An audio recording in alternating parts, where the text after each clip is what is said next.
ಮಾಜಿ CM BS Yediyurappa ಅವರ ಮೇಲೆ ಕೇಳಿಬಂದಂತಹ ಪೋಕ್ಸೋ ಪ್ರಕರಣ ಈಗ ಒಂದೊಂದೇ ಹಂತವನ್ನು ಪಡೆದುಕೊಳ್ತಾ ಇದೆ. ಒಂದು ಕಡೆ ನಿರೀಕ್ಷಣಾ ಜಾಮೀನು ಅರ್ಜಿಗೆ ಸಲ್ಲಿಕೆ ಆಗಿದ್ದು ಅದರ ವಿಚಾರಣೆ ಕೂಡ ನಡೀತಾ ಇದೆ. ಮತ್ತೊಂದು ಕಡೆ ಬಂಧನ ವಾರೆಂಟ್ ಅರ್ಜಿ ವಿಚಾರಣೆ ಕೂಡ ನಡೀತಾ ಇದೆ. ಯಡಿಯೂರಪ್ಪ ವಿರುದ್ಧ ಅರೆಸ್ಟ್ ವಾರೆಂಟ್ಗೆ ಅರ್ಜಿ ಸಲ್ಲಿಕೆ ಮಾಡಿದಂತಹ ಪೊಲೀಸರು ಒಂದನೇ ತ್ವರಿತಗತಿ ನ್ಯಾಯಾಲಯದಲ್ಲಿ ಅರ್ಜಿ ವಿಚಾರಣೆ ನಡೀತಾ ಇದೆ. ನ್ಯಾಯಾಲಯಕ್ಕೆ ಮಾಹಿತಿ ಕೊಟ್ಟಂತಹ SPP Ashok Naik arrest warrant ಯಾಕೆ ಬೇಕು ಅನ್ನುವ ಕಾರಣವನ್ನು ಕೊಡ್ತಾ ಇದ್ದಾರೆ. SPP ವಿಚಾರಣೆ ನಡೆಸಿ ಈಗ ಕೋರ್ಟ್ ಮಧ್ಯಾಹ್ನ 2:45ಕ್ಕೆ ವಿಚಾರಣೆಯನ್ನು ಮುಂದೂಡಿದೆ.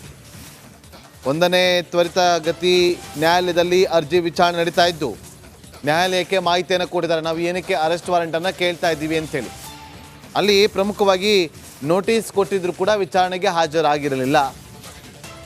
ಈಗ ಅವರು ನಿನ್ನೆ ವಿಚಾರಣೆಗೆ ಹಾಜರಾಗಬೇಕಾಗಿತ್ತು, ಆಗಲೂ ಕೂಡ ಹಾಜರಾಗಲಿಲ್ಲ. 15ನೇ ತಾರೀಕು ನಾವು ಚಾರ್ಜ್ ಶೀಟನ್ನು ಸಲ್ಲಿಕೆ ಮಾಡಬೇಕಾಗಿದೆ, ಹಾಗಾಗಿ ಅವ್ರನ್ನ ವಿಚಾರಣೆಗೊಳಪಡಿಸಬೇಕು ಅಂತೇಳಿ ವಿಚಾರಣೆಗೆ ಹಾಜರಾಗದೇ ಇರುವಂಥ ಹಿನ್ನೆಲೆಯಲ್ಲಿ ಅವರನ್ನು ನಾವು ಅರೆಸ್ಟ್ ಮಾಡಬೇಕು ಅಂತೇಳಿ ತಿಳಿಸ್ತಾ ಇದ್ದಾರೆ. ನ್ಯಾಯಾಧೀಶರಿಂದ ವಿಶೇಷ ಪಬ್ಲಿಕ್ ಪ್ರಾಸಿಕ್ಯೂಟರ್ಗೆ ಪ್ರಶ್ನೆ ಮಾಡಿದ್ದಾರೆ.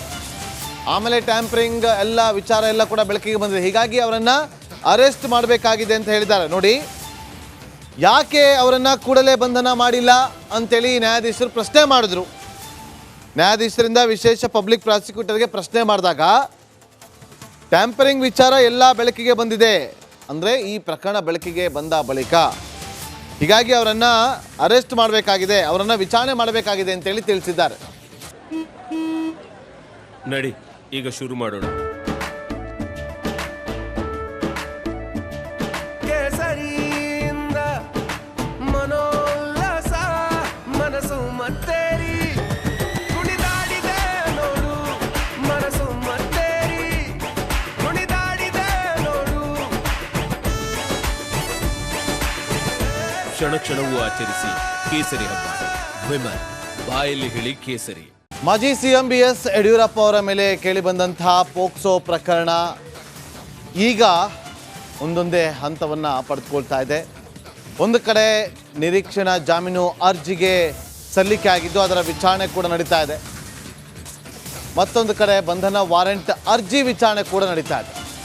ಯಡಿಯೂರಪ್ಪ ವಿರುದ್ಧ ಅರೆಸ್ಟ್ ವಾರೆಂಟ್ಗೆ ಅರ್ಜಿ ಸಲ್ಲಿಕೆ ಮಾಡಿದಂತಹ ಪೊಲೀಸರು ಒಂದನೇ ತ್ವರಿತಗತಿ ನ್ಯಾಯಾಲಯದಲ್ಲಿ ಅರ್ಜಿ ವಿಚಾರಣೆ ನಡೀತಾ ಇದೆ. ನ್ಯಾಯಾಲಯಕ್ಕೆ ಮಾಹಿತಿ ಕೊಟ್ಟಂತಹ SPP Ashok Naik arrest warrant ಯಾಕೆ ಬೇಕು ಅನ್ನುವ ಕಾರಣವನ್ನು ಕೊಡ್ತಾ ಇದ್ದಾರೆ. SPP ವಿಚಾರಣೆ ನಡೆಸಿ ಈಗ ಕೋರ್ಟ್ ಮಧ್ಯಾಹ್ನ 2:45ಕ್ಕೆ ವಿಚಾರಣೆಯನ್ನು ಮುಂದೂಡಿದೆ. ಒಂದನೇ ತ್ವರಿತಗತಿ ನ್ಯಾಯಾಲಯದಲ್ಲಿ ಅರ್ಜಿ ವಿಚಾರಣೆ ನಡೀತಾ ಇದ್ದು ನ್ಯಾಯಾಲಯಕ್ಕೆ ಮಾಹಿತಿಯನ್ನು ಕೊಟ್ಟಿದ್ದಾರೆ. ನಾವು ಏನಕ್ಕೆ ಅರೆಸ್ಟ್ ವಾರೆಂಟನ್ನು ಕೇಳ್ತಾ ಇದ್ದೀವಿ ಅಂತೇಳಿ. ಅಲ್ಲಿ ಪ್ರಮುಖವಾಗಿ ನೋಟಿಸ್ ಕೊಟ್ಟಿದ್ರು ಕೂಡ ವಿಚಾರಣೆಗೆ ಹಾಜರಾಗಿರಲಿಲ್ಲ. ಈಗ ಅವರು ನಿನ್ನೆ ವಿಚಾರಣೆಗೆ ಹಾಜರಾಗಬೇಕಾಗಿತ್ತು, ಆಗಲೂ ಕೂಡ ಹಾಜರಾಗಲಿಲ್ಲ. 15ನೇ ತಾರೀಕು ನಾವು ಚಾರ್ಜ್ ಶೀಟನ್ನು ಸಲ್ಲಿಕೆ ಮಾಡಬೇಕಾಗಿದೆ, ಹಾಗಾಗಿ ಅವ್ರನ್ನ ವಿಚಾರಣೆಗೊಳಪಡಿಸಬೇಕು ಅಂತೇಳಿ ವಿಚಾರಣೆಗೆ ಹಾಜರಾಗದೇ ಇರುವಂಥ ಹಿನ್ನೆಲೆಯಲ್ಲಿ ಅವರನ್ನು ನಾವು ಅರೆಸ್ಟ್ ಮಾಡಬೇಕು ಅಂತೇಳಿ ತಿಳಿಸ್ತಾ ಇದ್ದಾರೆ. ನ್ಯಾಯಾಧೀಶರಿಂದ ವಿಶೇಷ ಪಬ್ಲಿಕ್ ಪ್ರಾಸಿಕ್ಯೂಟರ್ಗೆ ಪ್ರಶ್ನೆ ಮಾಡಿದ್ದಾರೆ.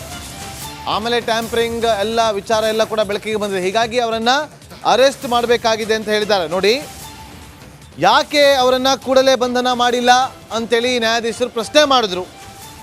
ನ್ಯಾಯಾಧೀಶರಿಂದ ವಿಶೇಷ ಪಬ್ಲಿಕ್ ಪ್ರಾಸಿಕ್ಯೂಟರ್ಗೆ ಪ್ರಶ್ನೆ ಮಾಡಿದಾಗ ಟ್ಯಾಂಪರಿಂಗ್ ವಿಚಾರ ಎಲ್ಲ ಬೆಳಕಿಗೆ ಬಂದಿದೆ, ಅಂದರೆ ಈ ಪ್ರಕರಣ ಬೆಳಕಿಗೆ ಬಂದ ಬಳಿಕ, ಹೀಗಾಗಿ ಅವರನ್ನು ಅರೆಸ್ಟ್ ಮಾಡಬೇಕಾಗಿದೆ, ಅವರನ್ನು ವಿಚಾರಣೆ ಮಾಡಬೇಕಾಗಿದೆ ಅಂತೇಳಿ ತಿಳಿಸಿದ್ದಾರೆ.